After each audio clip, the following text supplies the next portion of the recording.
aplicar, de fato, o suporte não invasivo. Vamos pensar no paciente internando, né, na unidade, no pronto-socorro do hospital onde você trabalha. E, a princípio, ele não apresenta nenhum sinal de esforço, de desconforto respiratório, porém, tem uma saturação menor do que 92% a 94% de saturação. Ou está apresentando alguma dessaturação. A princípio, a gente opta pelo catéter nasal de baixo fluxo, que consegue ofertar até 6 litros por minuto.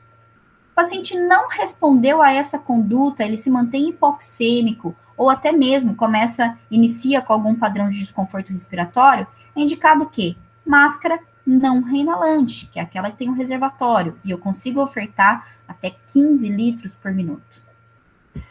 Pensando justamente na dispersão de aerossóis, essas são as duas opções de oxigenoterapia indicadas aí no paciente com Covid-19.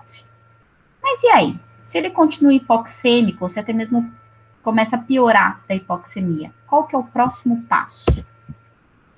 Então, o paciente que tem uma relação PA de O2, F de O2 entre 150 e 300, esse algoritmo, né, indica esses valores aqui com uma saturação ou com uma saturação menor do que 90, 94%, está iniciando com um certo desconforto respiratório, eu posso iniciar as terapias não invasivas. Esse paciente pode permanecer por pelo menos 30 minutos em qualquer uma dessas terapias. A cânula nasal de alto fluxo, então, é uma opção. A pronativa, né? A gente pode orientar o paciente, né? Ajudá-lo a fazer a pronativa com o catéter nasal de alto fluxo, ou até mesmo com a venia associada à terapia. Mas eu ressalvo aqui um cuidado e uma avaliação criteriosa desse paciente enquanto estiver em pronativa. A gente tem visto melhora de oxigenação, melhora de troca gasosa, mas isso pode nos enganar, porque só de ver a melhora de saturação, a gente acha que o paciente pode estar bem. Sendo que se ele apresenta algum padrão de desconforto respiratório, ele não está bem.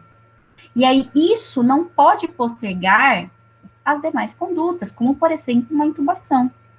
Se esse paciente precisar ser intubado por piora de padrão respiratório, ele deve ser intubado apesar da melhora da oxigenação. Então, cuidado com a indicação da pronativa, que pode ser benéfica, mas também pode ser um empecilho para a progressão de outras condutas. E a ventilação não invasiva aqui, né, a maioria dos artigos consideram o helmet, né, o capacete, como forma de interface aí da ventilação não invasiva, pensando inclusive na melhor dispersão de aerossóis.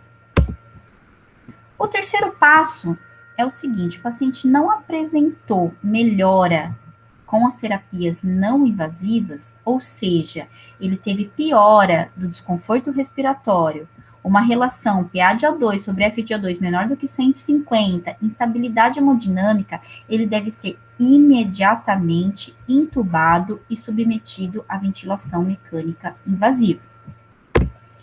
Esse outro fluxograma é só uma disposição um pouco diferente aí, né? Mas ele traz exatamente as mesmas informações. Então, o paciente COVID, que ele apresenta uma saturação maior que 90%, tá ok, tá bem, mantém o suporte e a observação.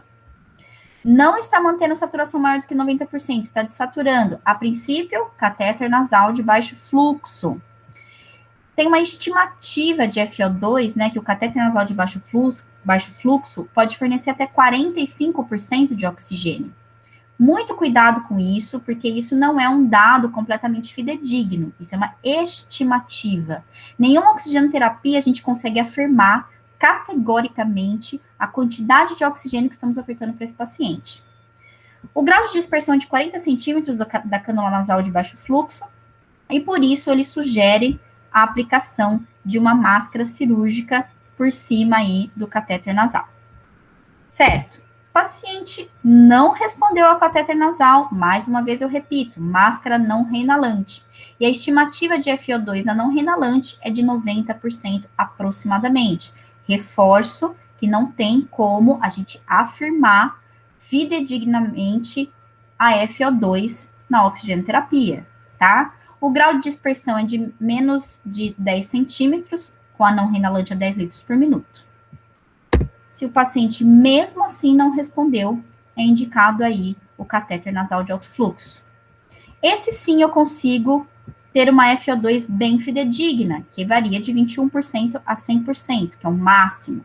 O grau de dispersão é de 17 centímetros, com 60 litros por minuto, e também a indicação de aplicar a máscara cirúrgica por cima do catéter nasal de alto fluxo. Mais para frente, nós vamos conversar também um pouquinho mais sobre essa questão da máscara cirúrgica associada aí às terapias não invasivas.